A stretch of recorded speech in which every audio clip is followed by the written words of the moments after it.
everyone, and welcome to the debut episode of Light the Fuse, where I am your hostess with the mostest. It is Y2 Garcia, and joined with me is my really good, super best friend, my fellow lover of the show Friends, fellow Hangman lover, fellow Bucks obsessor. I could talk highly of her all day. It's Emily. I take the Emily. What's up, Emily? What is up, people? Yes, welcome What's to up? the. I'm doing great. Yeah, okay, so for this episode, our debut episode, as you all know, based on the title of the show, Light the Fuse, it is all about AEW. I've always wanted to do an AEW show because I don't really get to talk about it much on our weekly show. So I was like, you know what? Let me do an AEW show. It's finally here. Technically, it was here, but technical difficulties have prevented it from coming out. So we're finally getting it out there. So for this debut episode, we are going to be doing AEW moments and matches, our favorites, because AEW's been here for over 3 years now, and it's still going strong. Yep, So much has 3 happened. years. Yeah, so much has happened since then, and so much is going to continue to happen. So might as well reminisce about what's going on the last few years. I just do want to give a quick warning to not only Emily but to anyone who's going to watch or listen in the future.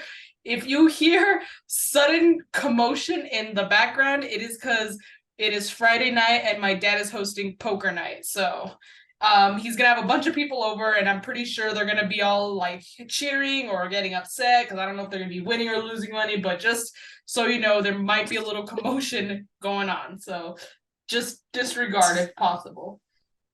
So Emily, I Sounds gave like you my great-grandfather's house. Yeah, well there you go. That's just my dad on Friday nights. So we're gonna talk about favorite moments and matches. If you have 10 of each, we could do a top 10, or if you just want to go back and forth on favorite moments and matches, whatever you want to do.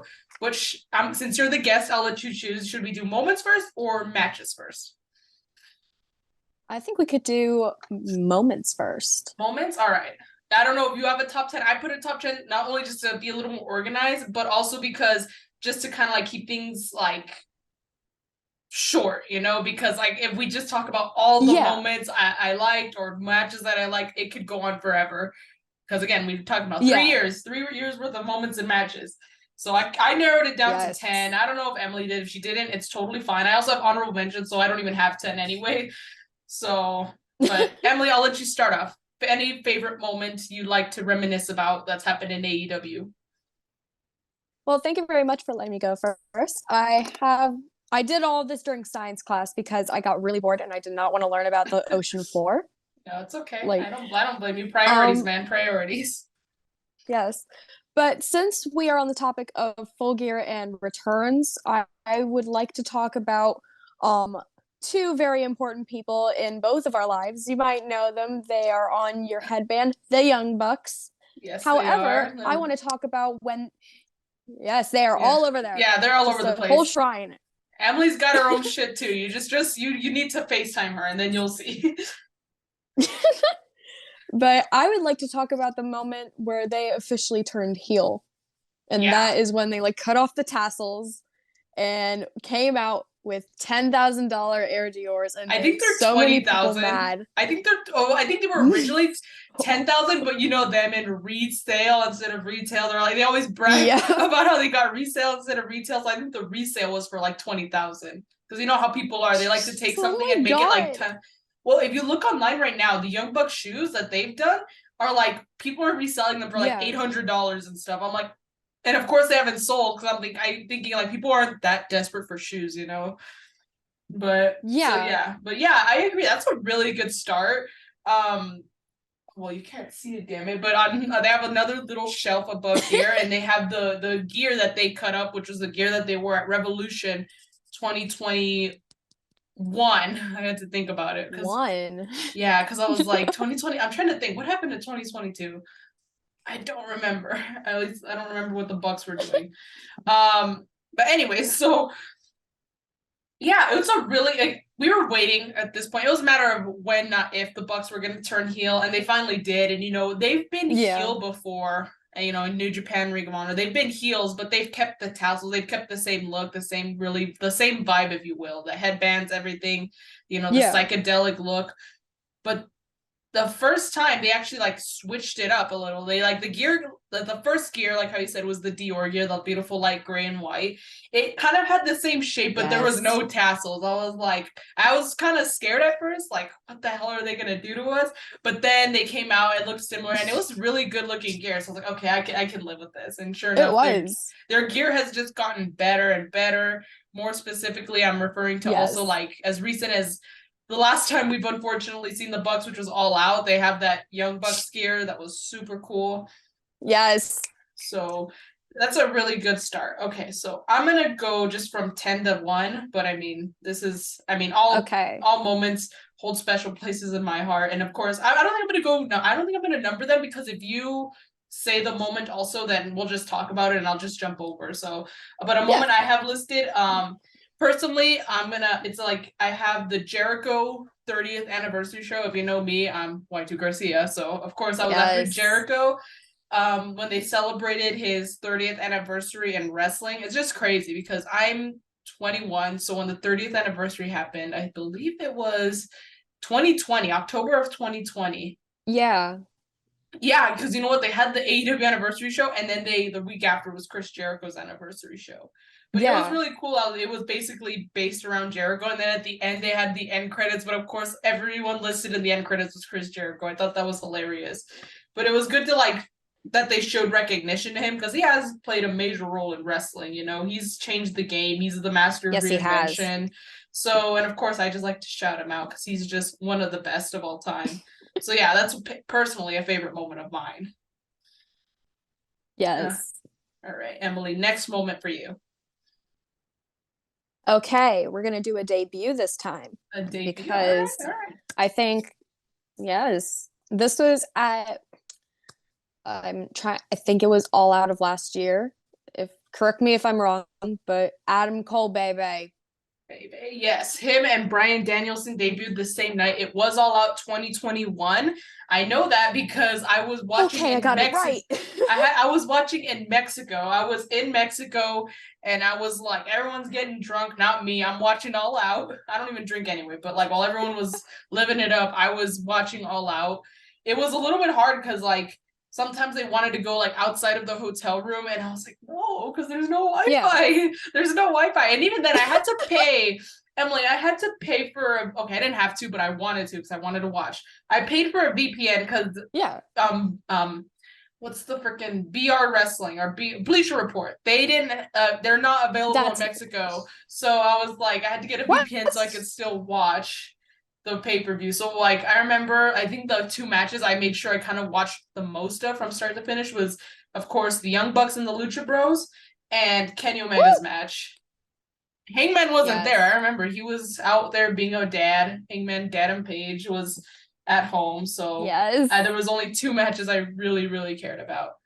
But yeah, it was good debut. Back to Adam Cole, who this is about. It was a good debut, and it's very unfortunate if you look back to then and now. He has been off TV since June of this year, and he's out with a concussion. Which I'm very worried about him. I'm worried too, because it's like taken this long. I don't know if like I just hope everything's all right and he's just getting like the recovery and like the treatment he needs. But it also just kind of worries me because a concussion has taken him out for this long, and we still have no idea when he's coming back. But now just recently Hangman suffered the same thing. He suffered a concussion during a match. And so now I'm just thinking, well, shit, is Hangman gonna go through the same thing? I can only hope for the best for both of them. But I still think really good moment. You know, of course everyone thought, oh, Adam Cole's gonna come out, he's a face. Nope, he joined the Elite. He joined with them. Which I mean, we just got some good memories. We got them as the Ghostbusters the month after for the Halloween episode of Dynamite. Yes, we did. We got Elite Games instead of Squid Games on Being the Elite. So good times with Adam Cole. Okay, so next moment. And also we got a 6 Super Click shirt. Exactly. There you go. We got a good actually 2 Super Click shirts, which I know you own one of them. We did too. Yeah, because it's the one you have, and then it's the one with the pink, which is still a pretty shirt. That gear is beautiful. Yes. But so my next favorite moment is for like, well, I'm pretty sure a lot of people loved this moment, but it just hit close to home for me. And that was Thunder Rosa winning the AEW Women's Championship. That moment altogether was just incredible. You know, she came out with the mariachi, she came out with the flag, the face paint. It felt like this was happening in my backyard, all right? Because like I mentioned this before, like even on my stories, like I've shared this because it was there. You have mariachis like anywhere, like restaurants, gatherings, quinceañeras, anywhere, and they always play that song. So I'm like, dude, I know this. So it was really cool to see. And then she won the title after like, I don't know how long after she's been going after it. She's been going after Britt in the title. She finally got it. I'm so sad that she had to, well, I guess she hasn't technically relinquished it yet, but she had to like vacate her spot at the moment because she's injured. So many injuries this year.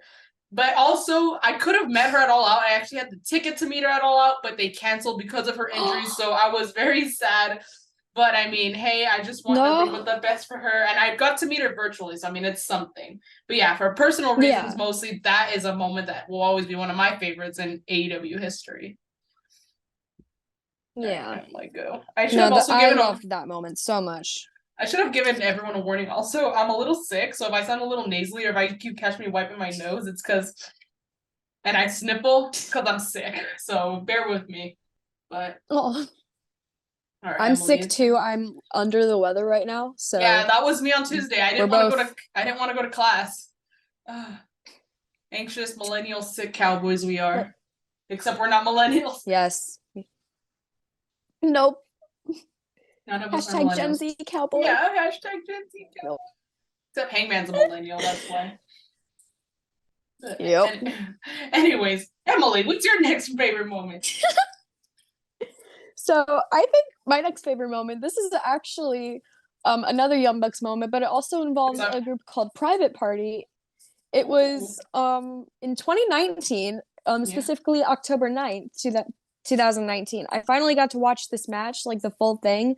And when Private Party stole the win, that was just a moment that I'm like, holy crap, these guys proved how good they were back then. And they're still incredible today. Oh, for sure. I want to see more of them. I wish they would come back. I don't know what's going on with them, honestly. I don't really watch Dark or Dark Elevation, so I don't know if they're there.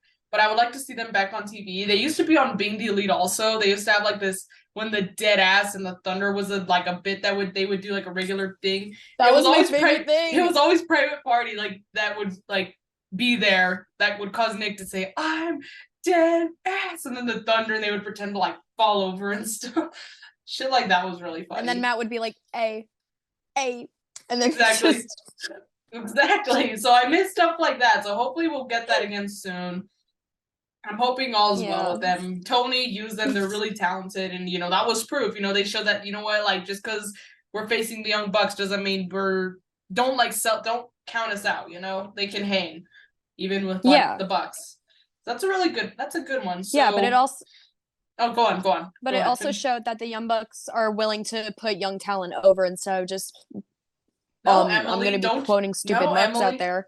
No, Emily, don't you know they booked themselves to win? This is their show, right? Oh my god! Yes, exactly. And Kenny Omega always has to be champion. Yeah, for sure. Oh my god. It's so obvious. Even though they've been suspended for 2 months. Because of a stupid little prick. I know. I know. I'm like, continue. Sorry for interrupting. Just warning everyone, we most likely will be going back and forth about a specific event in wrestling that we both despise. We won't say what it is. It's just a specific event that had to happen on Labor Day weekend. It could be any event, but I don't know. We digress. Who cares? We got the Bucks and Kenny back. Oh, we got them back, so yes. Who cares? We'll talk about that in a bit. But yes. So my next favorite moment, it's actually like a little combo because technically like it's the same thing but happened at different times. And I'm giving a shout out to 2 of Hangman's promos that he's done. I know you were a little later. You showed up in like 2020 when you started watching Dynamite. I did. which is fine. I'm not saying like, oh, Emily's suit, like, you know what, Emily, get out of here. I'm not gonna, I'm not gonna go freaking, yeah, no, I'm not gonna do that. I'm just saying because I don't know if you may or may not have seen this. That's why I probably, if I find a video, I will definitely send it to you. But before All Out of 2019, Jericho and Hangman, ow, I just hit the wall. Jericho and Hangman were gonna fight to become the first ever AEW champion. And you know how they have like, oh, the countdown, but it's also like the same thing, like the freaking video packages they do before a match. It's the same thing. So they had that for All Out 2019, and Hangman's promo, I posted clips of it, is just incredible. Like I loved that promo. You could see like the passion, the aggression, like how like the want. And dare I say, this is like the word for Edge and Randy Orton in 2020, grit, the grit that he had during that promo. It was just incredible. The dude literally ripped stitches out of his eyebrow during that promo. I'm like, I think when Hangman, and this is, I'm gonna come to, I'll say why in a minute, but I think when Hangman gets really passionate and he gets, you know, he works himself up, he does shit that I don't think he realizes he does until after it's happened. For example, the stitches, you know, he was screaming and he says, I want to pull the stitches, and he ripped them, and he was like, and he kind of like felt it, like I think it's like, oh shit, like I just pulled the stitches. And then, and this is the other part I want to shout out, the other promo, just recently before his match for the AEW championship with Jon Moxley, he literally punched himself in the face until he started bleeding, and he kind of realized like shit, like if you notice, if you go back and watch that video, he kind of like he feels his head and he looks, and you can kind of see him like really like making sure like he's all right, but he was bleeding, and they really wouldn't show that side of his face because he freaking punched it. It was like pink. And then he made himself bleed on his forehead. So I'm like, I think when Hangman gets passionate and he gets himself worked up, he does shit like almost like, you know, impulsively, if you will. But I think that's what really shows like how much like passion he has. You know, he's a very passionate person, which I much respect. But when he's like, when he wants something, he gets like that. And I love that. I love that aggression. I love that passion, that fight, that drive that Hangman has.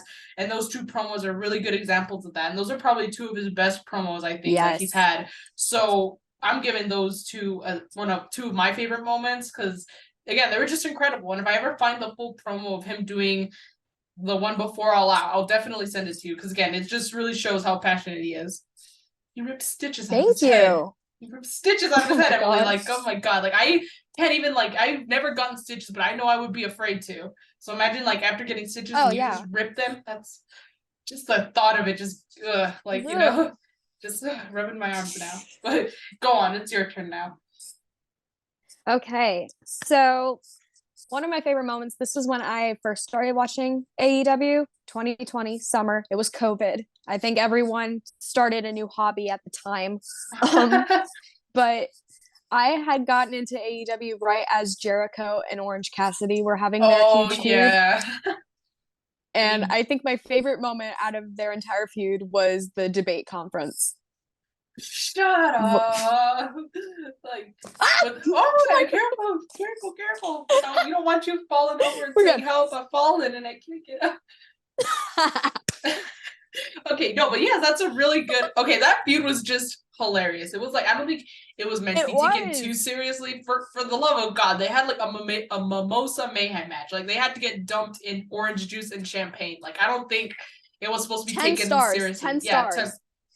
10 stars for that.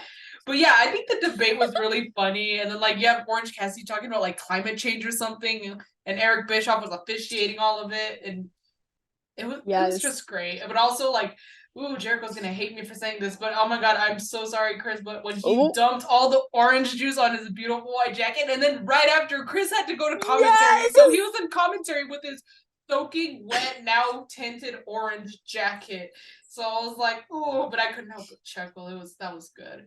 Yeah, and as in the words of Vince McMahon, that was such good shit. I was like, dang, I live for this. Yes. And then of course it led to their match. And also Chris Jericho. Yes. And also Chris Jericho kind of became a meme with his face reacting to Orange Cassidy because he was like, just like the full on how dare you face. He became a meme with that, but also when he was dumped into the mimosa, I guess, technically it's mimosa, like the mimosa bath. He was like, there's a meme of him floating, And I actually made a meme, but he never saw it. I might just tag him and say, like, look, this is a throwback that you never saw, dude. Like, come on now.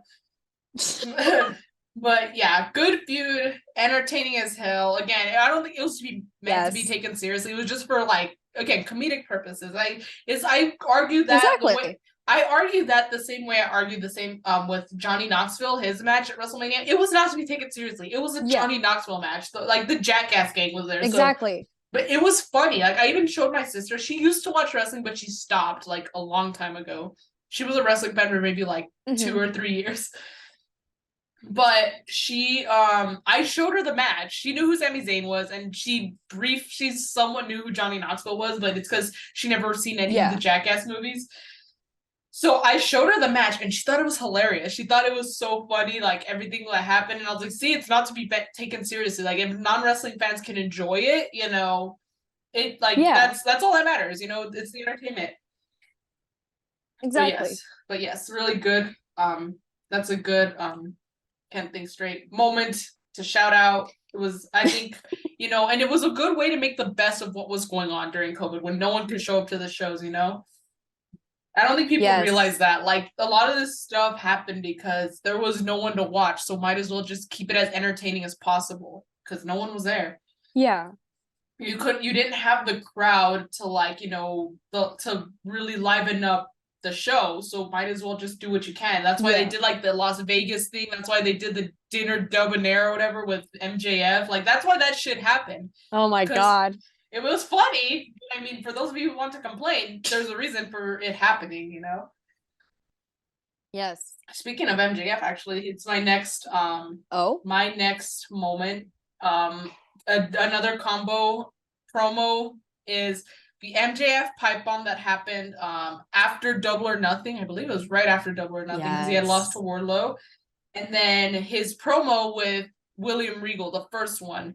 I think there was only one, but like he and William Regal went at it. It was so good. He talked about like how he abandoned him when he was trying to become something at 19. And then of course you have the infamous pipe bomb that he cut, calling Tony Khan a mark, telling him that he belongs in the freaking seats with the audience.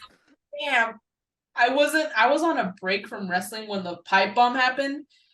Because actually I was on a break for both of these. MJF just needs to stop cutting promos while I'm not there. The pipe bomb was after Double or Nothing, which I took a break from wrestling and social media because Hangman had lost the championship. I was very sad. So I need to step away from social media. And then the Regal promo was after All Out, which I was very upset that the Elite got suspended for, defending themselves, getting hit by chairs, saving dogs, getting bit and their hair pulled, getting punched. I digress. We don't know we still don't know what event that was, right, Emily? We still don't know. But we don't know. Yeah, so I wasn't watching at the time, and so that promo happened, and I watched it on YouTube, and oh my God, it was so good. This dude is really good on the mic, and so was William Regal. I'm like, holy shit, this guy just freaking, like, you thought, like, MJF was gonna destroy him, and then William Regal just came out and, like, just hit him right back with the same amount of energy and fire. I loved it. I love the promo work. When you can do a good promo, I think, like, it's hard to be good on the mic, to say the least. Yes, it is. So that's another one of my favorite moments. Emily. I take the Emily. Let's do this. I'm trying to look on my list. Yeah, it's okay. Look at your list. Harshly click the pen if you have to. Also, if you don't get the I take the Emily, you clearly do not watch Friends. Nope, and you're not worth it. Yeah. I'm kidding. I love you all. I love you all. I take the Emily. Emily. Okay. Good shit. So we got to talk about a more recent event that occurred, 2022. All right. Let's just say 2 of our good friends were able to witness it happen, and that is when Justin Roberts went, and now. Oh my God, yes! Kenny Omega! Dude, I got chills when that was happening. I was hugging my Kenny buddy. I was literally, like, in tears.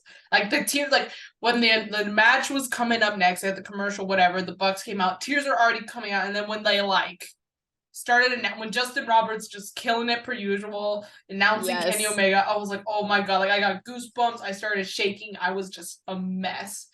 we had Kenny had been gone for over 9 months. Yeah. And now, God damn it, I'm so mad. We got Kenny back for 4 days, Emily. I counted. I went back to check every time Kenny was on AEW television. And I was nice and included all out because technically that's AEW programming. 4 days we got Kenny Omega in 2022. And now we're almost done. And we're probably gonna get Kenny, so we're gonna get him tomorrow because they're coming back. So maybe I'm gonna say 1, 2, 3. I want to say maybe about 5 or 6 days because I don't think they're gonna be on every single week. They, Oh my God. So we're gonna probably have Kenny for about 10 days total in the entire year of 2022, which is hard to accept. I'm like, wow, like that, like cue the Michael Jordan, and I took that personally meme. Like I was like, ouch. Yes. But yes, probably one of the best returns ever. It was long waited for, longly anticipated. Everyone was so happy when Justin Roberts said, and now everyone just popped, and then he came out, bigger pop. And even on Being the Elite, Nick was like, I got chills. I was like, yeah, I think everyone got chills, all right? Yes. And they're multiplying. Even with Don Callis there, it was okay. I know, right? I was like, God damn it. I was like, I think everyone was just so happy to see Kenny. They didn't give a shit who was there with him. But yes, good moment. Lots of tears. Definitely will be tears again when he comes back. Tomorrow. Not on tomorrow. As of recording, it's tomorrow. When you guys see this, it'll be like maybe Sunday or Monday. So yeah. But at full gear. Get the waterproof mascara ready. Mascara ready. I know. Really quick before we move on, what do you think they're gonna wear? Because I was talking about this yesterday on my podcast that they had trademarked the Wayward Sons, but apparently they retracted that trademark. So I'm like, the hell? Like, so I'm like, apparently they did. So I was like, what the hell? So now I'm just like, what are these dudes gonna do? Like, oh my God, I don't know. Like Kenny Omega, I guess because it was on an episode of Dynamite, but it was also his return. He wore like the same gear he's worn before. Like he wore the flames. Yeah, Kenny, like you're returning after 9 months. Okay, like come on now. But exactly. I guess we just have to wait and see. I hope it's good. Yep. I just hope they don't have shaved heads. That is my biggest fear. Please don't even, Emily, don't even put that thought in my head. No, their hair is too beautiful. All 3 of them have such beautiful hair. It's too beautiful to cut, to shave. Too pretty. Like I'm waiting. I'm like, watch Matt go back to just the sideburns and stuff. Like it's crazy because like when it first, I'm watching the Bucks since 2014, but started liking them since 2018. I've always been used to Matt with the sideburns, but then when he started growing the beard out in the pandemic, I was like, during COVID, I was like, dude, like, what are you doing, Matt? But then I got so used to it that when he had the accident and accidentally shaved, I guess he messed up when he was shaving and had to end up shaving everything off. I was like, holy shit! I was like, never mind. I was like, go back. Take it back. The fuck go back meme with the keyboard. Go back. I said go back. Like that was me. I was like, oh my God, I take it back, man. I'm sorry. No. Luckily he hasn't. Okay. He hasn't done it since then. But shit, that was hard to watch. And then of course they made fun of it, but I was like, you know what? That's what happens when you fuck up, Matt. Exactly. But also am I the only one that likes Nick Jackson better with a clean shaven face? No. I just think not only do I think he looks a little bit give or it's for me, it's like I don't know. Cause like maybe it's just because I love Matt more, so I really don't care as much. But I will say like there's the reason why I say give or take is just because there's some pics where I'm like, oh look, Nick looks pretty good there, but like he's clean shaved. But then other pics look, I think he looks fucking good.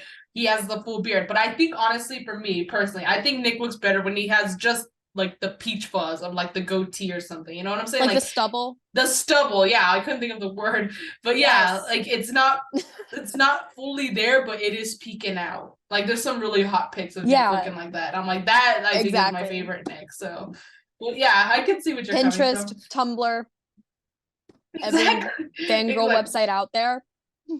Yeah, well, Nick's getting his first bearded figure when unmatched series 9 comes out, which I hope isn't soon, because holy shit, that series is gonna be hard on my wallet, because usually the most I'll get is 2 at a time. The most I've ever gotten is 2 at a time. I got which is usually the Bucks, or like, you know, something like the last one was like Hangman and Jericho.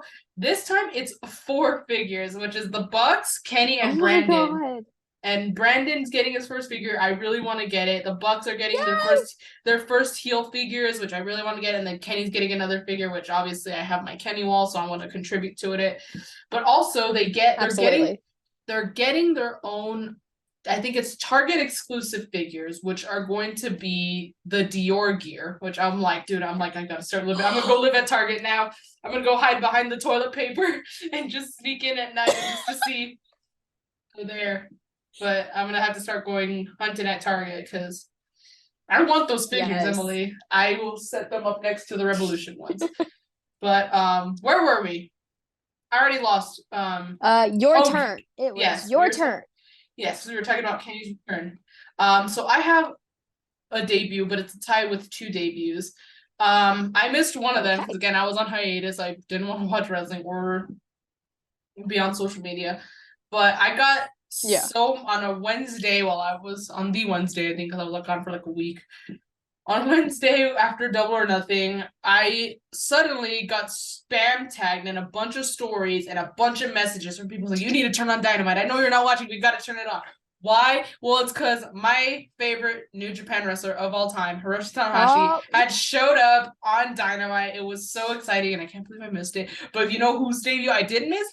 Kazuchika freaking Okada. I didn't miss Okada's debut, and oh my god, I started crying when Okada came out. We were all worried that he wasn't going to be at Forbidden Door, and I was like, oh my god, Hangman's going to be in a one-on-one match with Jay White and freaking lose again, which I didn't want. But no, that didn't happen. We got a 4-way. It was a good match, you know, but I'm giving this favorite moment to Hiroshi Tanahashi and Kazuchika Okada, who came out and made their Dynamite debut. I don't think Okada never had a match on Dynamite, which I think needs to change. He needs to have a match on Dynamite. Yeah. Hiroshi Tanahashi did. He had, I think he only had 1 match, but still, it was good to see them. You know, it was not only good to see them, it was good to see them at a decent hour, okay? Because normally when I see them, it's in the middle of the night or early the next morning. So it was good to see them like in the evening. But yeah, great wrestlers. Would love to see them again in AEW. Hopefully, I was thinking about this, because they already did something. They already did Forbidden Door. I was thinking, like, look, how about for like Wrestle Kingdom? Because last year not last year. It's because it feels like last year, but it's because it's the beginning of January. Earlier this year, for Wrestle Kingdom, they had 3 nights instead of 2, and then on the 3rd night they did a crossover show with Pro Wrestling Noah, which is another Japanese wrestling promotion. So I'm like, what if this year they do 3 nights of Wrestle Kingdom again? They have their 2 normal ones, and then on the last one they do another crossover show, but it's with AEW, and this time the AEW wrestlers go to Japan. Like, that would be actually really cool. Yeah, so like Tony Khan, make it happen. All right. But yeah, so shout out to listen to the fans. Exactly. Give me what I want. Except that's for Triple H. So yeah, shout out to Tana and Okada. 2 of my faves. Love them a lot. Talented as hell. So Emily, your turn now. Okay. This is another Kenny Omega moment. It's all right. Always welcome. I'm really happy we're getting him back. So you might remember a little event called Winter is Coming 2020. Oh, yes, I remember that moment. Very bittersweet moment for me, honestly, not gonna lie. Yes. But specifically when Kenny used the microphone to knock Moxley out and steal the belt. And then he ran off with Dawn into the sunset, and all the fans were like, what the heck? The set was already set, Emily. There was no running there was no running necessary. They just did it because they don't love us. It was a very bittersweet moment, only because I knew Kenny was gonna turn heel, but I didn't want it to be because of Don Callis. Like, I wanted him to turn heel because Kenny wanted to turn heel. But I mean, I'm obviously over it. Yeah. Obviously, I'm very happy that Kenny was the champ, and he's the longest reigning champ in AEW history. Woo! I know, right? Shout out. And of course, like you, I'm very excited to see him come back tomorrow. I cannot wait to watch. And yeah, we love us some Kenny Omega, and we're very disgusted that we're probably We getting him for do. no more than 10 days in this year alone. Okay, so Again, next, stupid little prick. yeah, I'm gonna say Again, stupid little prick had to ruin everything. yeah, Penny Ace Steel, because we called him Pennywise because he bit Kenny's arm, just kind of like Pennywise bit Georgie's arm. It's, No.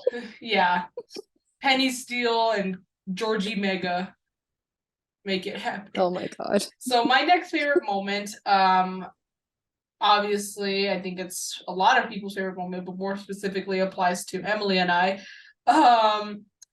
Happened on Full Gear of last year, where finally Hangman triumphs and gets that AEW World Championship. Another pretty bittersweet moment for me, but there was more sweet than bitter. Of course, I was so happy that Hangman was going to be the champ. He's finally won it. This 3-year or 2+ year journey was finally coming to an end, where he leaves this journey on top, on top of the mountain. Yes. And but also I was very sad because I knew we were gonna get Kenny. Like Kenny was gonna go away for a long time, and he did. I was also just very worried that I was like, I'm probably never gonna see Kenny wrestle. I was wrong. God, fuck, I'm good lad. I was wrong, but at the moment I was sad but happy at the same time. So there was a lot of mixed tears of sad and happy, but of course it was a great moment, which soon led to National Cowboy Shit Day. Emily was there because it was the Virginia debut. Her side made it to TV, which was really cool. It was a cute side, so it must have been so cool to be there with freaking Hangman in. But I feel like it hits different when you're actually from Virginia. Like if I just showed up to Virginia, I'd be like, cool, I'm in Virginia, but like it hits different when you're from there. You know what I'm saying? Yeah. Great moment. Would love to see it happen again. And again, just the what if game and the what could have been game that I always play with myself. Like I probably wouldn't have happened, but like had Heyman not gotten injured, like what would have happened with the title match? Like I just want to know, Exactly. But now we'll never know. Yeah. I just hope speedy recovery for Heyman. But anyways, Emily, next, sending our prayers. Yes, sending our prayers, thoughts, hopes, trying to figure out how to donate healing to Hangman. Emily, next favorite moment from you is what? Well, because it was yesterday, National Cowboy Shit Day. Exactly. Like, that is just, it's by far one of my favorite days of the entire year, not just because of the theme of the day. Like, not just because it was a holiday. You get to wear cowboy looking. Yes, national holiday. Make it happen. It's a holiday. I don't care what anyone says. It's a holiday. I would have taken it off had I not had. Exactly. No, we need to make like a little make passes for school, just being like, I got permission from Matt and Nick Jackson to skip school to watch some of their matches. Or I got permission from Hangman. Because Hangman, why are we in class? Hangman told me I could take the day off. It's a holiday. Exactly. But I think my favorite moment out of that entire day was just I don't know if you saw my story yesterday, but I got to actually meet Hangman. You didn't meet Hangman, but she met the parentals. Mom and dad. Did you tell them good job? I met the parentals. Did you tell them good job for meeting Hangman? You did a great job. You guys did great. I said Hangman is just chef's kiss. He's incredible and I absolutely love him. Yeah, they did. And apparently my mom said this, and since my mom has better memory, shout out to my mom for being the wrestling person that got me into it. We love you. Shout out but apparently she says hi, Emily, by the way. Oh, tell her I say hi back. Also Emily's mom said I could pick up Emily from Virginia. So Emily, one of these days I'm just gonna pull up. So definitely. I'm gonna take you to school one of these days. But go on. Yes. But I remember it was at the end of my conversation with his dad, and apparently he had actually said, "Oh, Steven's on his way. He's gonna come chat for a little bit." And yeah, I saw my mom story. Said, my mom apparently said he did invite me to come stay for a few more minutes. Emily! So I know. Why didn't you? I don't remember that. I'm sorry. I'm so stupid for it. I'm sorry, not to take away from the moment, but when you said I know, you sounded just like Monica. Like I know. like wow, which one was it specifically? Oh crap, which one was it? I don't know why the first thing I'm thinking of is when Phoebe gave her the haircut, and she was like, "Oh my god!" Because when she cut her hair too short, she's like, "Ah." Like that's the first one I'm thinking of. But you sounded just like Monica, so I was just like, "Hold up." I was like Emily Geller. She's influenced me too much. Yeah. That's not bad. It's not bad. Yeah. I mean, there was gonna be an Emily Geller had he not said Rachel. Bleh. I know. It's the only Emily we don't like. I know, right? I feel so bad because, like, I say, "Oh, I hate Emily," but I'm like, wait, but I don't hate Emily because I love Emily, but then I don't like Emily.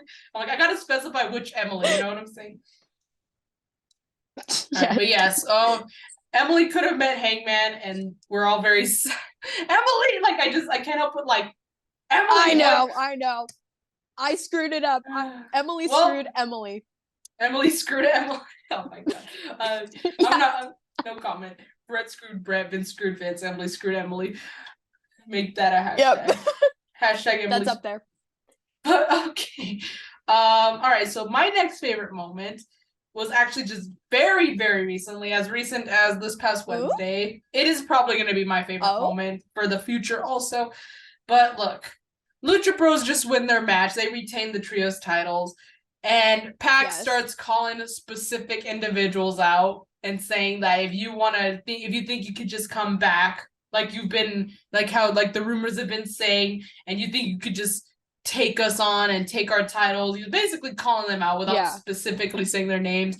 We get the ticking clock. Yeah. We get the graphic. It's blank on one side, but all of a sudden the reverse Thanos happens and they just suddenly appear on the graphic. The pop was well deserved. I'm pretty sure everyone watching at home also had the exact same like volume of pop when that happened. I know I did. Yes. I was so happy. I'm like, the Elite are coming. They're back finally after, like 2 months, I think, but yeah, it's just good to know that all is well with them and they will be back. And I know I am going to definitely, as well as probably Emily and many others, are going to remember this moment, and it definitely will be a favorite because it's basically confirming, like, hey, calm down, fam. They are coming. Don't worry. Because that was the big thing. Like, are they going to be back for full gear? But now, yes, they are. I know some people are like, well, that just spoiled it. But I'm like, dude, I'd rather know. Like, just, I know it's a spoiler, but dude, like, just, I don't want to live in the anticipation. Just tell me, okay? Yeah. All exactly. Right. I have two. Can I add my thoughts to that moment? No, of course. Yeah, of course. If you want to add your thoughts to anything, by all means, go ahead. Okay. So, like, the one thing that's been ticking me off about the AEW community, specifically with the Elite, is all the hateful Instagram comments or Twitter comments being like, oh, they're booking themselves. Oh, seriously, they're just ruining everything about wrestling again and blah, blah, blah. And I literally just want to go up to each and every one of them and say, stay in your mother's basement and stop watching if you are going to be so rude. Like, exactly. And you really think they give a shit who you think? Obviously not, because they're coming back on Saturday, tomorrow. That was a recording for tomorrow. Yeah. But yeah, honestly, like, look, like, and you don't have to like them, but like, you come on now. Like, Kenny Omega Guts, like, they're still human. They're not only still human, but like, come on, like, I've said it before. The most Kenny Omega way to get suspended is getting suspended for saving a dog, getting your hair pulled, and getting bit. Like, he got suspended for that. And people are like, well, they shouldn't have kicked the door down. I'm like, dude, do you really honestly think they kicked the fucking door down? Like, do you really think? I'm pretty sure. Okay, no. I will admit, they may have barged in. Like, they may not have knocked. They might have just let themselves in. And if Punk was naked or something, that would have been fucked up. They shouldn't have barged in. And I will give him that. But the fact is, he asked for it. He said, like, look, like, they want to come talk to me. They know where I am. And they did just that. And I guess he just didn't like that, and obviously everything just went to shit after that. But I don't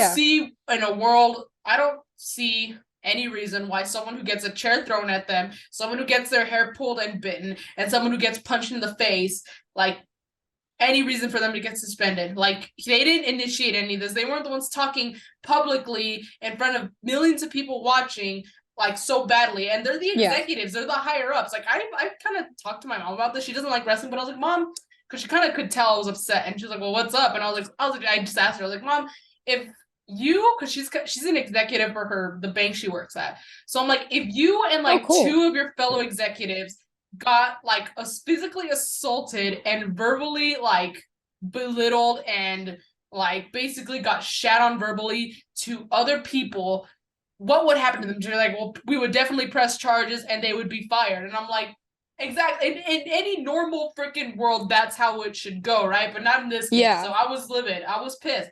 And of course, people who either disagree probably just like CM Punk, which there's no problem with liking CM Punk, but you gotta like take off the rose freaking glasses, you know, like this. There should Exactly. be no, if you're a professional, doesn't matter if you have a higher position, if you're a professional at your craft, at what you do, you don't do this shit in public. You don't. You You don't don't. you don't talk shit about the people who are above you. It doesn't matter how you feel. If you really feel that way about them, go tell them yourself. Like, why did you feel like you have to say this shit publicly? And it all started way back Exactly. from when he called Hangman out on air because everyone says Hangman went into business for himself. I'm like, dude, no one started using that term until like CM Punk said that about Hangman. And even then, God. like his problem with Hangman is that like he offered him advice and Hangman said, thank you, but I'm good. And I'm pretty sure he was polite about it. Hangman is a very professional, calm individual. I don't think he was Yes, I don't think he was rude. I think just Punk took it that way and he just didn't like what he said. And there's basically proof of it because before Hangman rubbed him the wrong way, they were all buddy buddy. Like, didn't he sing with Hangman after, was it the Virginia show when they sang karaoke together? Yeah. After, like, how do you go from they sang Country Road. Yeah, how do you go from singing Country Road after Dynamite goes off the air to absolutely despising his existence because of something he said? Like, it's not it's not right. Like, it's like freaking stop it. Get some help. Like, for real. Like, exactly. Period. Exactly. But anyways, that was a big long side tangent. Emily, your next favorite moment. Okay. Wait, I gotta mark off the other. Okay. So this was not a particular moment, but rather a match. Is that okay? Yeah, that's fine.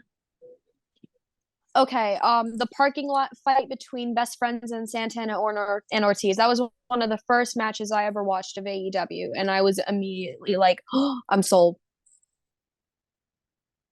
Yeah, sorry, it's because I don't mean to be unprofessional on my phone, but I do not know if, because my sister's at a theater show, I think it was required for her class, but now I don't know if my dogs have eaten. So if they haven't, we might have to we could just speed run this really quick, and then I'll just leave. Yeah. But they've eaten late before. I just want to make sure they're good.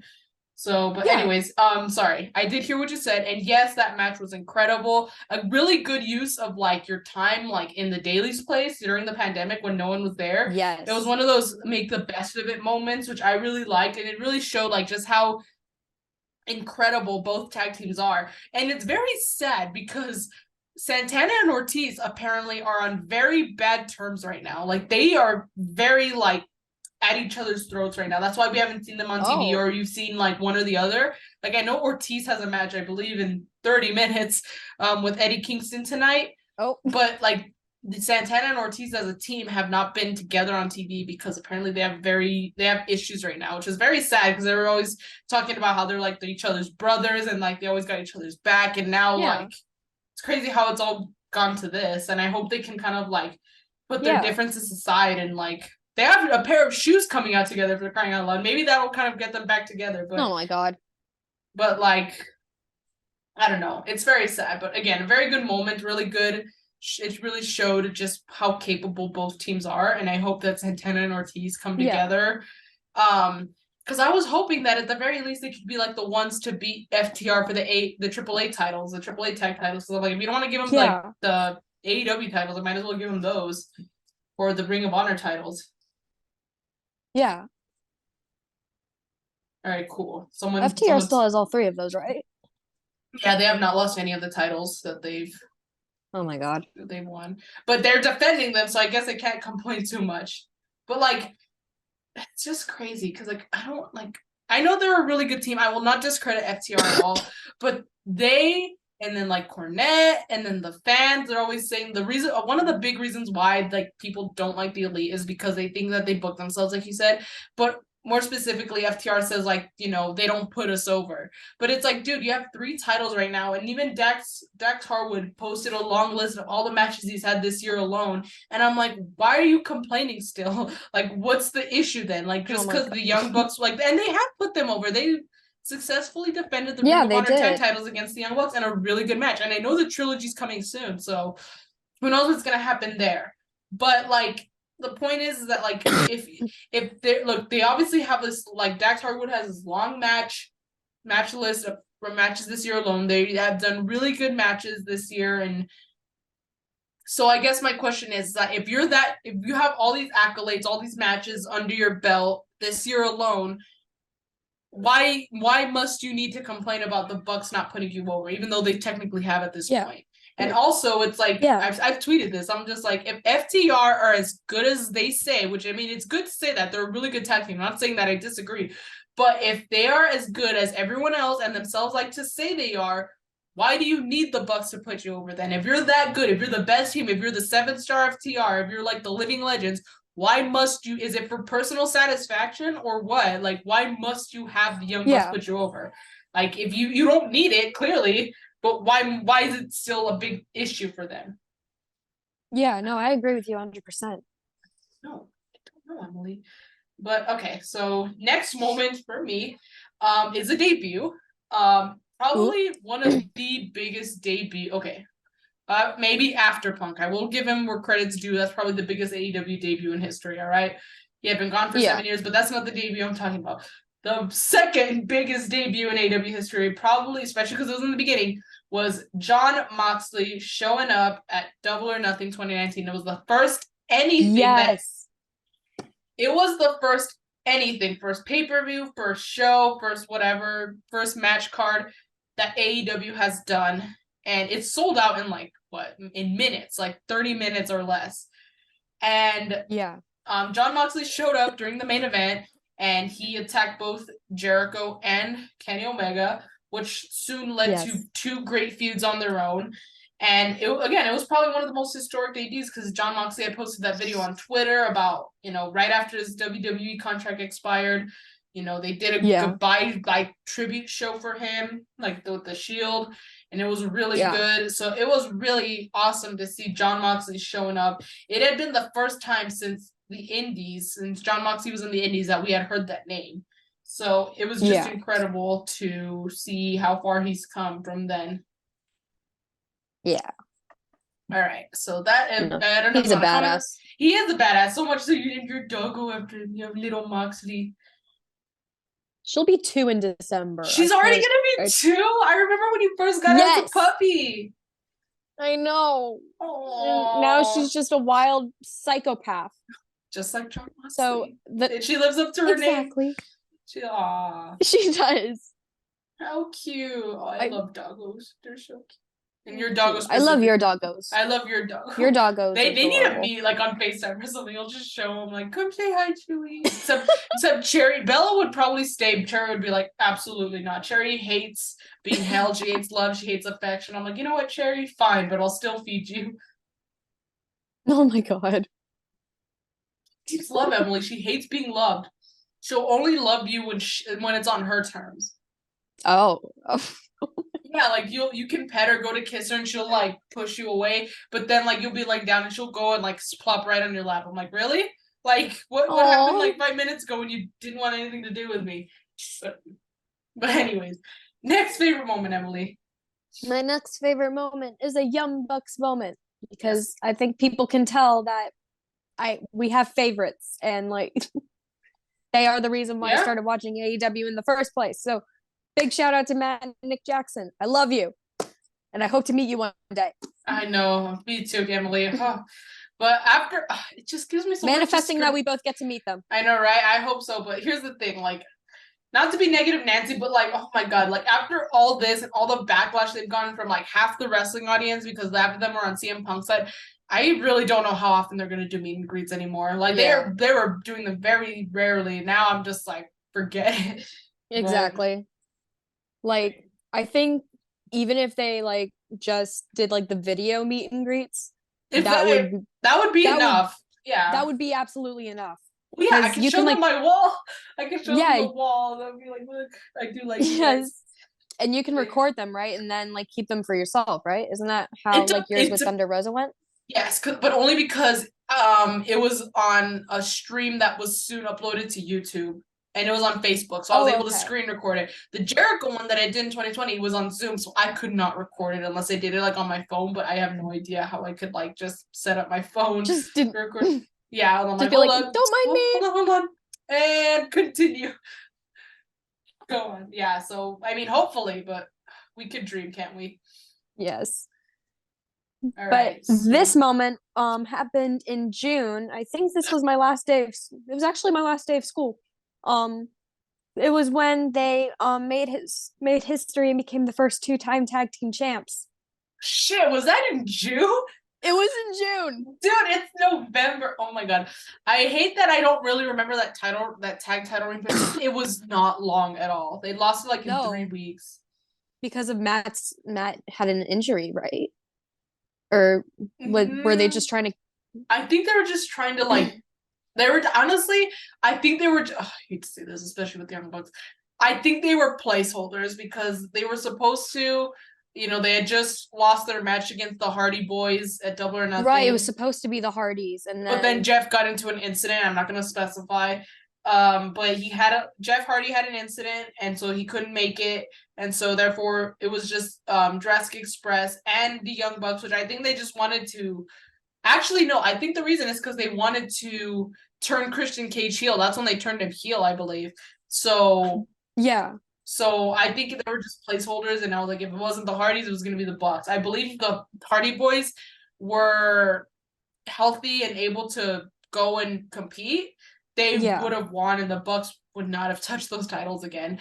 Which Yeah. honestly, I'm not gonna say I regret it because I don't want to say I regret it, but I will say that that new tag team Young Bucks shirt, the with the titles and the new logo, like the title in the back or whatever, probably the biggest Yeah. impulsive money, like the biggest impulse buy I've ever like done because I was like, again, they held the titles for I got the shirt and maybe like the week after they lost. I was like, really? I was like, wow.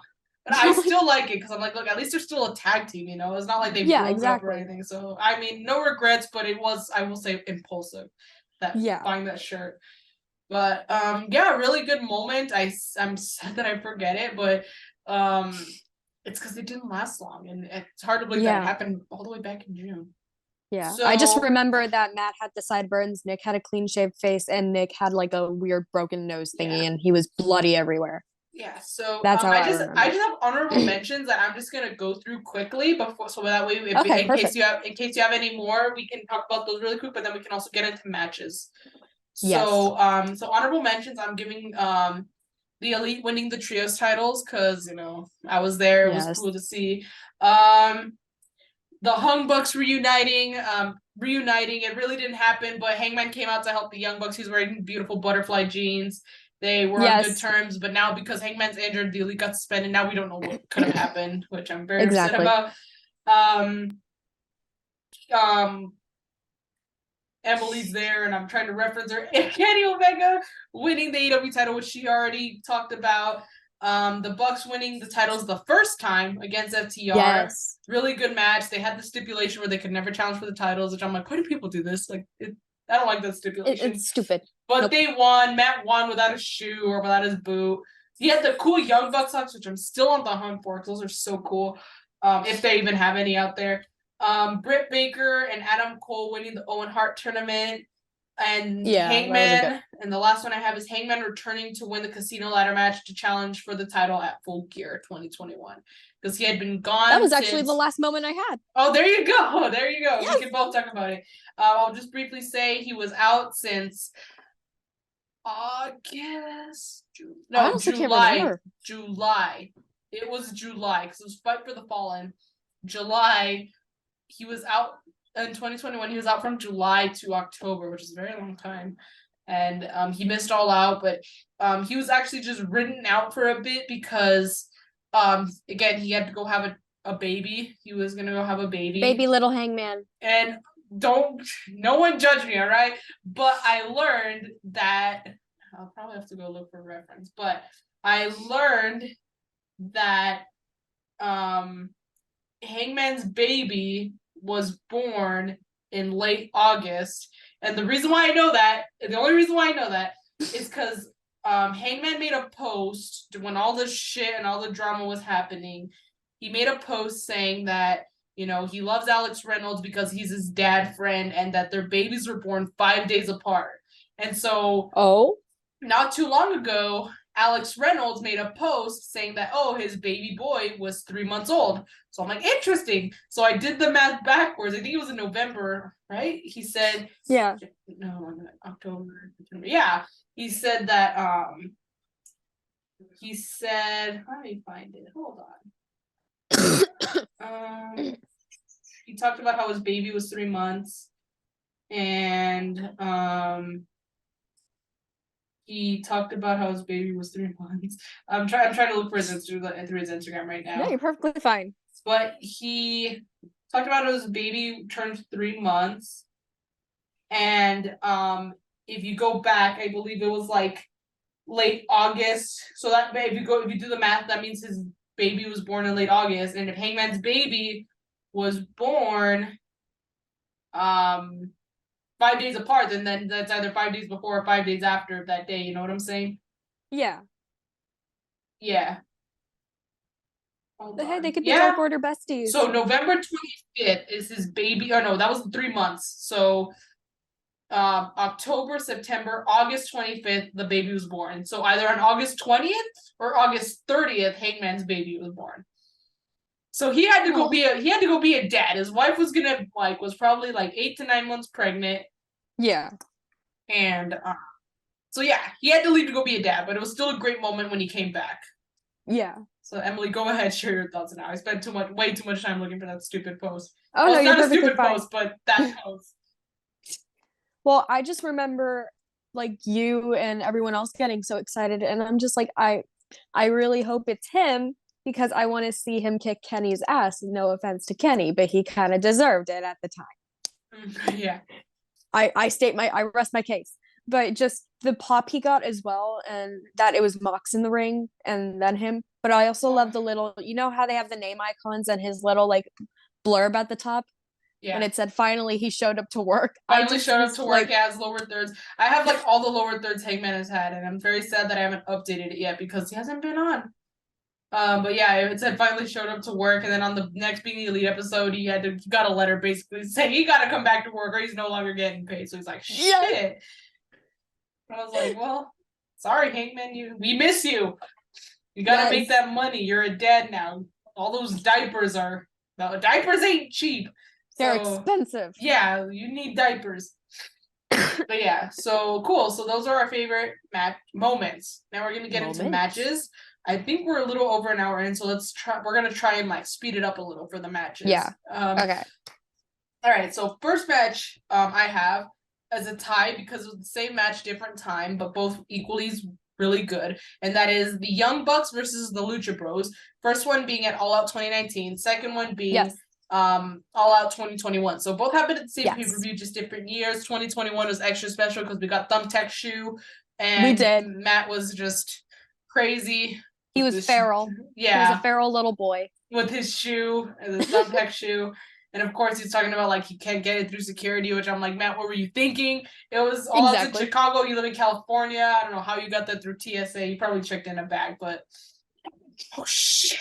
I'm sorry, Kenny. I knocked Kenny. Hold on. There. Okay, but yeah. So that's my first one. Emily, next favorite or your favorite match? One of your favorite matches? The lights out match between Thunder Rosa and Britt Baker. The first one. Yeah. That was.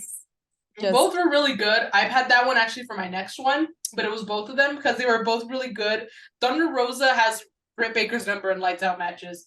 So at this point, we need to see a trilogy of a lights out match with Thunder Rosa and Britt Baker. We do.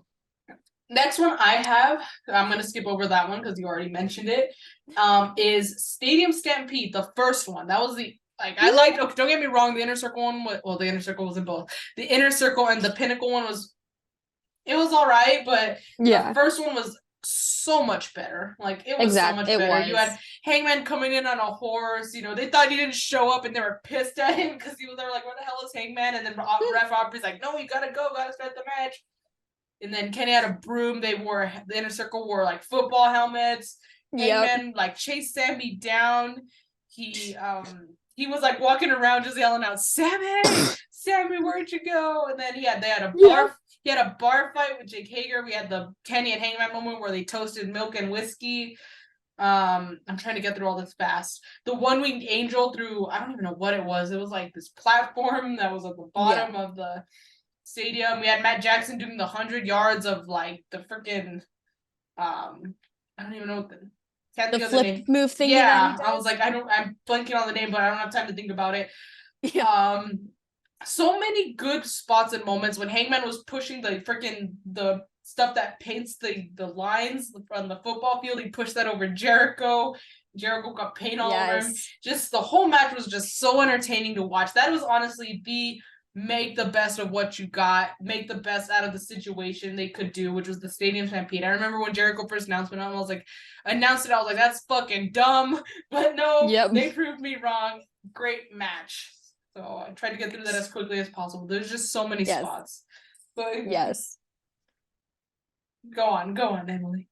A more recent match, the Acclaimed versus Swerve and Our Glory, I believe, for the tag team belts. Oh, are you talking about All Out or Grand Slam? I think Grand Slam when the Acclaim won the belts. And they got the freaking scissor foam fingers. What I honestly I would probably just hang it on my wall or put it on my desk. It's so funny.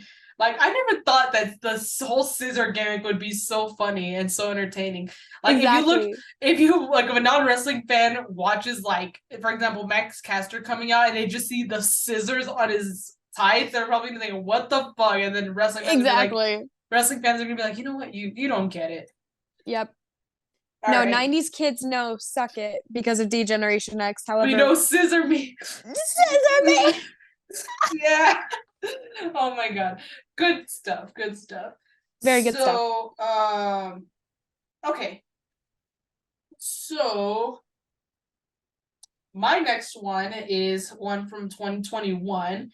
And that was it 30 minutes? I think 30-minute draw between Kenny Omega and Bryan Danielson. Such a good match. That was a good one. It was a really good match on both ends. Of course, Kenny said there ain't gonna be no rematch, which I mean, Kenny, come on now, please, for us. I hope it doesn't even have to be for a title. Just like a grudge match or a blood feud, you know? Exactly. Hopefully since, we are getting Kenny Omega back, maybe we can have it for look. I know we're trying to get through this fast, but let me just say it really quick. If Bryan Danielson wins the Ring of Honor title at Full Gear, have Kenny just challenge for it, and then they can do another 30-minute draw where Bryan says there ain't going to be no rematch, and then they do have a rematch, but this time Bryan wins again, and he retains the title, and there's actually a finish to the match. Yay! Yeah. Give me what I want, Tony. But yeah, so good match. Kenny had beautiful blue gear. One of my favorite Kenny gears. Next one, Emily. Adam Cole versus Hangman Adam Page, where Adam had the weird looking armor gear. The Halo gear. Yes, right? The Halo gear. That match it had me on the edge of my. I think that was Revolution, right? That was the same one. That was the same one where Hangman had the rainbow gear, which is so beautiful. Yes, so pretty. Which you know what? Massive props to Hangman for wearing the Pride gear, if you will, in Florida, because that's when they were talking about the Don't Say Gay bill, which is bullshit. But this isn't politics. This is wrestling. But yes, really good match to shout out. My next one is where am I at? Right there I am. Elite Squad versus Dark Order and Hangman. That was the same match we just talked about that took Hangman out. Actually, it was the week after he got taken out technically, but that was the match that made him get taken out.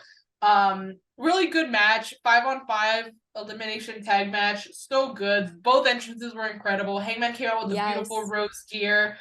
Oh my Oh, god. such beautiful gear. So, but I really wish they could make Elite Squad jerseys, but I think it's because they don't want to get sued that they haven't and probably will never. But it was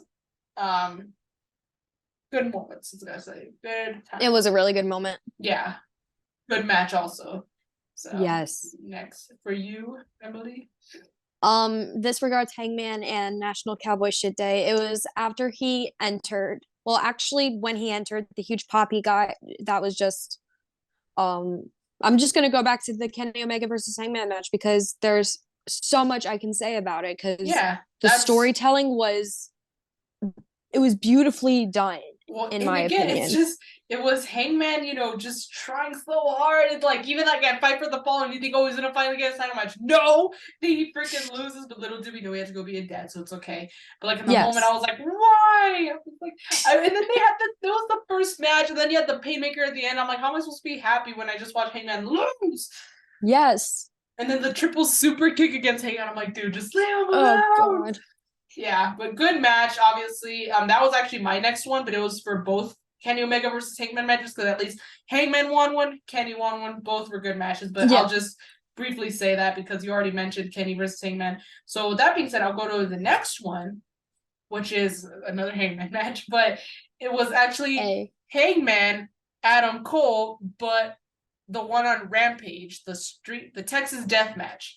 Hangman came out with that was a good one. The first time we saw the tasseled jeans, which honestly, since I learned how to make myself some tasseled jeans, I think I'm gonna make the black tasseled jeans now because oh my god, those jeans are beautiful. That's when oh my god, I'm going to hell for this. That's when Adam Cole died for our sins because he freaking got the barbed wire. It was Good Friday, and if you're Catholic, that's the day Jesus was crucified. But hey, I'm Catholic. I go to church every Sunday. I practice everything, and I still thought it was funny. So everyone could take a chill pill, right? But I joke about how Adam died for our sins. I'm like, whatever. But thank you, Adam Cole. Yeah, thank you, Adam Cole. It was still a really good match, and again, both it was really good from both competitors. And I think we need just the whole trilogy for the trilogy's sake. We need another Hangman versus an Adam versus Adam match. Yes. Anyways, go on, Emily. I take the Emily. I literally think a lot of Jungle Boy versus Darby Allin in 2020. That one was good. That one honestly, that was good. I honestly think that is what made MJF kind of declare himself, Jungle Boy, Darby Allin, and Sammy Guevara as the four pillars. I think that match is kind of what solidified that. Because they're like the young talent that's like the future of AEW, Which again, they're the and I just wish I wish Jungle Boy hopefully gets the proper push that he needs after tomorrow. I think he will. I think he's gonna be like that ultimate baby phase where he's just gonna struggle so much, but at the end he's gonna come up on top, which will be really good. Yeah, because he needs it. I think at this point he needs it. Like he got his last match, he got attacked by Luchasaurus. So I mean, and I think he's gonna get. I don't wish this upon Jungle Boy, but I think he's gonna get attacked by Christian Cage. But I think it's gonna really push that baby facing. He's still gonna go. He's still not gonna lose. It's gonna be kind of like Dolph Ziggler against Team Authority. When there was 3-on-1, but he's still loved that match. So do I. He's gonna be kind of like that. Have that kind of resilience where he's just gonna when you think he's over, he's just gonna kick out. Because he has that much fight in him. Yes. Yeah, no, it's a really good match. Good choice. My next match is, I talked about it in my favorite moments. The match that Moxley so happily crashed, and that was Kenny versus Jericho at Double or Nothing 2019. Really good match. I will not discount this match, but I will die on the hill that says that their match at Wrestle Kingdom was better. So I want another Kenny versus Jericho, but I keep saying this. I want the Painmaker versus the Cleaner, hardcore Cleaner, with the aviators, the black trunks, the broom, the leather jacket. I want that Cleaner, the original Cleaner versus the Painmaker. That would be incredible. And I don't know, no disqualification match, Yes. All right, Emily, next one. My next one involves Kenny Omega again, but it was him versus Pac in the Iron Man match. That was a really good match. I remember it wasn't supposed to be commercial free, but because NXT and AEW were at war, they were doing the Wednesday Night Wars. NXT had announced, oh, our first 30 minutes is going to be free. And then AEW's like, well, so is ours. But it was that match. I wonder if, had that not happened, if they would have main evented. But still, it's a rare Kenny loss in AEW. Like, I think Kenny's only lost to Christian Cage, Pac, and Hangman. I think that's the only people he has lost to. I can't think of anyone else at the moment. What Kenny Omega has, well, I guess, and Chris Jericho at Double or Nothing, because Chris Jericho won. So 4 people who have beaten Kenny. That's pretty big. That's a pretty big deal. But yeah, it is. So now my next one is Hangman Page versus Bryan Danielson. Both matches they had a draw, and then they had another match where there wasn't a draw. Yes. And Hangman beat him. Both were absolutely incredible. I know people like were saying like, look, if you didn't think Hangman was good enough to be champion, like these 2 matches alone, they were like the first 2 title defenses he had. Like this just goes to show like he can fucking hang and he can lead the locker room. He can be the champion and he can be a damn good champion. So I think this was the reason why I like these the most is because, or like why I listed them is because, again, it just kind of proved that Hangman like can hang. Dare I say, Hangman can hang.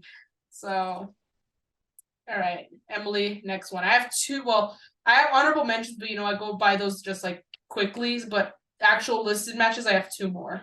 So I don't know how many you have. I actually listed all of mine already. All right, well then I'll share mine, and then you can just share your thoughts because I'm pretty sure you have thoughts about the 2 I have. My next match I have, Young Bucks versus Kenny and Hangman at Revolution 2020. That match is absolutely like breathtaking in the best way possible. I have never seen such fantastic tag team wrestling probably since Young Bucks versus Golden Lovers, which I still think is a little bit better than this match. I've said it before that Young Bucks and Golden Lovers have a little bit more of a personal backstory because Hangman was more of a wild card in this case, especially because he was kind of having problems with 3. But no, it was a really good match, and if you guys have not watched it, I highly recommend you go watch it. It is so good. It is like a good example of tag team wrestling and how good it actually can be. It is such an amazing, like, it's a classic. Like, I know we remember it as a classic by like, years from now, everyone's gonna be talking about this match. And then the last one I have before the honorable mentions, which I don't have that many honorable mentions, but probably I will say the best, I will say this, like I will admit, like say this, like the best match in AEW history so far, because again, things can change. We can see more. But I think the best match that AEW has had in all of its existence since 2019 was Jon Moxley versus Kenny Omega Full Gear 2019 Lights Out match. That match, I had never in my life had to stop and take a quick break before I could continue a match because just so much happened. And even the build-up was good. Like they had the barbed wire broom and the barbed wire like 2x4, they were, or whatever. And like, Kenny would call Jon Moxley out and Mox put Kenny through a freaking glass table. And then we get to the match, you have shit like, God, like getting slammed into glass, and like Kenny Omega had Jon Moxley and like I don't know what submission hold it was, but Mox had to drag himself through the broken glass to get to the ropes to pull himself out. We had the mousetrap table that Kenny Omega took. They had the chains that both of them have endured, like in the mouth and yanked. Of course there was the freaking it wasn't even a table. It was just like a net, if you will, of barbed wire that they got suplexed into. And that wasn't even the end, because afterwards they got off the barbed wire. Kenny Omega thinks it's a good idea. Oh my God, I've never been so... Because Moxley, this is like his stuff. This is what he does. So not that I wasn't worried about Moxley, but like Moxley, like this is his thing. Kenny, not so much. So you have Kenny Omega ripping the freaking mats off the freaking mat on the wrestling mat. He rips the mats off. It's just wood. And then he tries to go for a maneuver and bam, face first onto the hard wood. It was so hard to watch. Finally, Jon Moxley picks up the win. I was just more relieved than anything that the match was over. The Wednesday after, they showed the aftermath of Kenny. I don't know why. I don't know why, but I have the full video on my phone. Kenny Omega is just walking. He looks hurt. He has like the blackest eye I've ever seen. You would have thought that someone just took paint and just painted over it. His back just, oh, it's so scratched and beaten up. It was disgusting. Like the welts on his, I was like, oh my God, like I want to hug you, but also at the same time, I don't want to touch you because I don't want it to hurt. That match was just really good, really nerve-wracking. And again, I will say that so far, it is the best match that AEW has had. Yes. Oh my God. And just honorable mentions, I have Aussie Open versus the Elite, which was the quarterfinals to go to the finals at All Out, right? No. Yeah. Wait. Yeah, because it was Hangman and Dark Order. How could I forget? At All Out. And then Will Ospreay versus Orange Cassidy at Forbidden Door, because that was a really good match. I know everyone thought it was going to be a joke, but it was not. So that's all I have. Emily finished her matches not too long ago. But I think we definitely got a good chunk of AEW out there that we really enjoyed. I think we did. There is still so much more at the same time, but we kind of had to compress it, Yeah. But yeah, that's all we have for this show. We just wanted to talk about our favorite moments, just reminisce, the last 3 years that AEW's had.